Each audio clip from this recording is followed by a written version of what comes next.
My Portfolio. Pimp My Portfolio. That's right. If you're new to the show, this is a segment where we bring in an expert to review a community member's portfolio. But Ren, before we get into it and welcome our guest and our community member, there's been a bit of groundswell, and we know how many community members are out there wanting their portfolios pimped but cannot make it onto the show. Yes. But good news, our expert Dawes has come to the party. Yeah, that's it. Now, we know that the cost of financial advice is prohibitively high for a lot of people. Average statement of advice runs, $5,000 or $6,000 these days. But luckily, Adam has told us about something that he does for his clients that makes this whole world a little bit more accessible and a little bit more affordable. If you want, a limited scope statement of advice and your portfolio pimped, a one-on-one review of your portfolio, Adam has that offer. And if you want to jump on that offer, it's a tenth of the cost of the statement of advice. Runs at about $750, and you can get in touch with Adam by going to equitymates.com/advice, and we'll put you in touch. Love it. Well, we should welcome Adam to the studio. Adam, welcome. Great to be here. Absolutely. You ready for the influx of equity mates who are going to take you up on that? I'm so ready to help the community out there. That's exactly what I need to do. Nice. Absolutely. Love Nice. that. So Love if that. you want some professional advice on your portfolio, as Ren said, equitymates.com/advice. We would encourage you to still submit your portfolio for Pimp My Portfolio, but if you don't want it revealed to the world, you can go direct to Adam. That's it. Well, today we do have someone who has submitted, and Jenny, welcome to Equity Mates. Hi guys, thanks for having me on today. No, we are super excited for this. So, Ren, as always, take it away. What's in Jenny's portfolio? Yeah, so Jenny's portfolio is anchored by a number of big ETF positions, and then she has some individual stocks, both Aussie stocks and one international. So to start with, the core part of the portfolio, the ETFs, she's got Vanguard Australia, Vanguard All World ex-US, and iShares S&P 500, so that's the US, and then a Vanguard International Shares ETF, and then finally Global X India Nifty 50. And that's about 3/4 of the portfolio. And then we've got 6 or 7 individual stocks, some of the bigger names, BHP, Eli Lilly over in the US, CSL, Cochlear, Goodman Group, Mineral Resources, and Paladin Energy. So, Dawsey, we always like to start with a bit of a nickname. Yes. So have you got one for Jenny's portfolio? Well, this is a nifty portfolio because there's the India Nifty 50, and I think that's a great one, Jenny, to start with. How did you get to this Nifty 50? And because there's not a lot of people that invest in India, so I wanted to know your sort of thoughts behind that. Well, it may have been through listening to some of the Equity Mates podcasts, actually. Great. Damn it. No, that's good. And, That's good.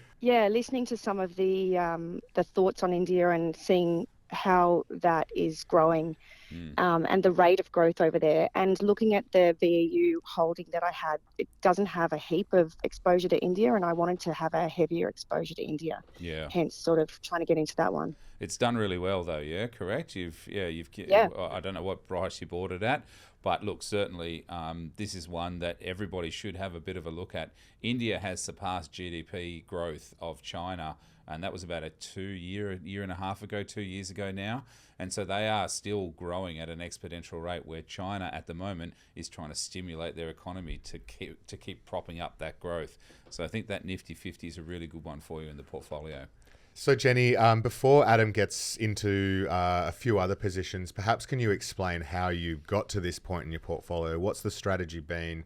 And where to from here? I guess try to keep it as simple as possible. So dollar cost average, buy some shares every month. And I've tried to sort of set up with about an 80% core, 20% satellite. So the core, obviously, all the ETFs, and the satellites with the stocks. That's basically where it's come from. Nice. Good strategy. Yeah. Can't complain with that. Yeah. So, Dawsey, maybe if you start with the portfolio structure, that core and satellite approach, sort of 80-20 and dollar cost averaging, and you talk about that, and then maybe let's get into some positions that stand out to you. Yeah, so I think absolutely that core versus satellite approach is great, and what you're doing is correct as far as the ETFs are concerned. Some of the individual stocks, the satellites, Potentially on your risk profile, you could go a little bit more risky. But they're all good quality blue chips, and I always get in trouble for always recommending blue chips. But I think, this one you could diverse out a little bit, which would be really, really good to see. But look, the core of the portfolio is obviously the Aussie and then the international.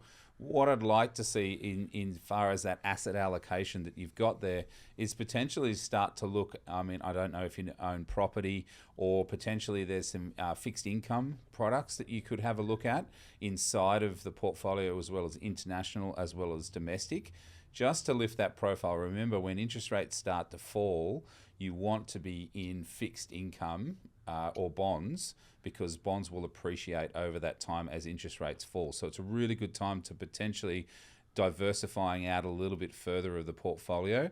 I think your international weighting is probably a little high, as well as your Aussie weighting is a little high. Generally, is a portfolio construction, you would look for 30% of your portfolio in international, 30% of your portfolio in Australian, and then using sort of 10% for property, fixed income, and some cash that you've got there. So if you're adding more to it, I would then start to diversify out into more of that sort of fixed income, those kinds of things, which will just pad the portfolio out perfectly. What are your thoughts on that, Jenny?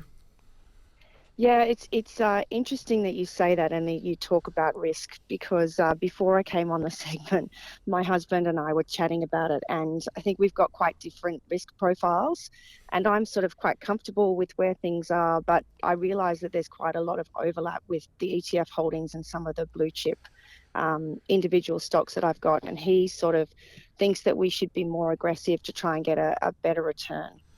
Yeah, so being aggressive or getting a better return is a double-edged sword, right? Because when markets are going down, your portfolio will underperform and continue because of that speculative nature. If you hold blue chip stocks, BHP, Cochlear, CSL, Goodman Group, fantastic businesses, your portfolio will hold up as well.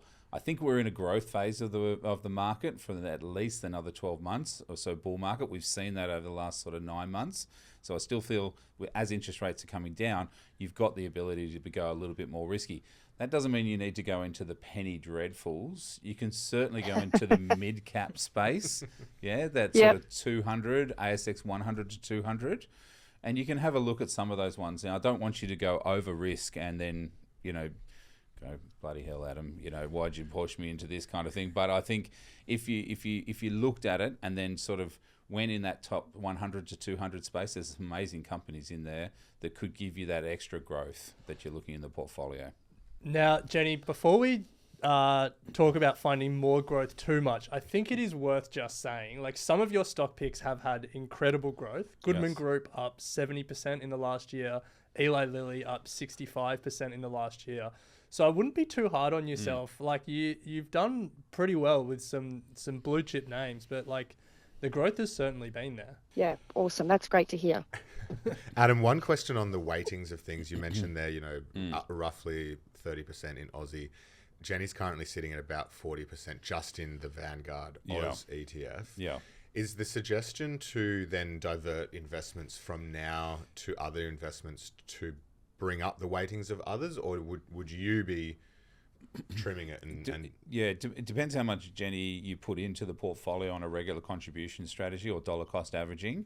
So my first thought would be to not add more to the VAS, which is the top ASX 300. So you are getting that extra diversification, but it's all mixed with everything else, so it's hard to quantify. I wouldn't buy any more of that, and I'd start to pad out the rest of the portfolio with some new ETFs or some new stocks that you can look at, which would then give you the ability then to sort of better shape the portfolio. It's in great shape at the moment. It just needs some tinkering around the edges to get it right. Fantastic. Nice. Now, one last question, Dawesy, just around the ETFs. Now, Jenny, I think you did mention overlap. So Jenny has Vanguard International Shares, which is a global ETF. Yep. But then also has All World ex-US and then a US ETF. Yep. So that international exposure is potentially doubled up, but is that a problem to you, or is that So the Vanguards are great. They're really cheap. So as far as an MER, they're really good. So they're fantastic. The VGS, I think, is the Growth International, Vanguard Growth International shares. So there would be some overlap with the IVV, which is the iShares S&P 500. So there's obviously a lot of growth companies in the US, right? The all-world one, ex-US, is perfect. That complements the IVV, and I usually put that into portfolios. We want the US, which is IVV, then you want IOO, which is the top 100 global companies, and then you use the VEU as the all-world ex-US. So you're getting the rest of that exposure as well. So I think you're right there. That Vanguard International share, potentially there's a little bit more overlap there, Jenny, on that one. So you can go onto the ETF providers and they'll give you all of the shares and their weightings and those kinds of things. There's lots of shares in there, but you would be able to see that there's some overlap there. Yeah, I actually was listening to one of the Under the Hoods for the Get Started Investing podcast and realised that I actually had a huge amount of overlap there. So then I stopped buying the VGS and moved into IVV because there was so much overlap between the two. And you can't go wrong with the IVV. Yeah? It's the S&P 500. Remember, returns over the last 6 months have been basically out of the top 10 stocks, right? So 50% of the performances have been out of the top 10 stocks. Now, what's happening is the broader base of the S&P 500 is now starting to lift up. So you're getting that actual lift up, just not from the top 10 or the Magnificent 7 or 10 or whatever it is. It's now coming from the base, and I think S&P 500 is the right place to be. Well, Jenny, I think Adam started this segment by saying your portfolio is nifty, and I think I think there's a lot right with it. So well done. Hopefully, we've given you some things to think about and keep building. But I think you should leave this call confident that you're doing a lot right and you're on the right track. So well done, and thanks for braving the segment and sharing your portfolio today. Fantastic. Thanks so much for having me. It's great advice, and I'll get looking into some of those other options. Well, a reminder, if you would like to submit to Pimp My Portfolio just like Jenny has, you can head to equitymates.com/contact. Also, if you would like to speak to Adam and get a personalized statement of advice just for your portfolio, then you can head to equitymates.com/advice and we will connect you. But Ren, as always, that brings us to the end of the show. We'll pick it up next week. Sounds good. I will say this about investing. Everything you do learn is cumulative. What I learned at 20 is useful.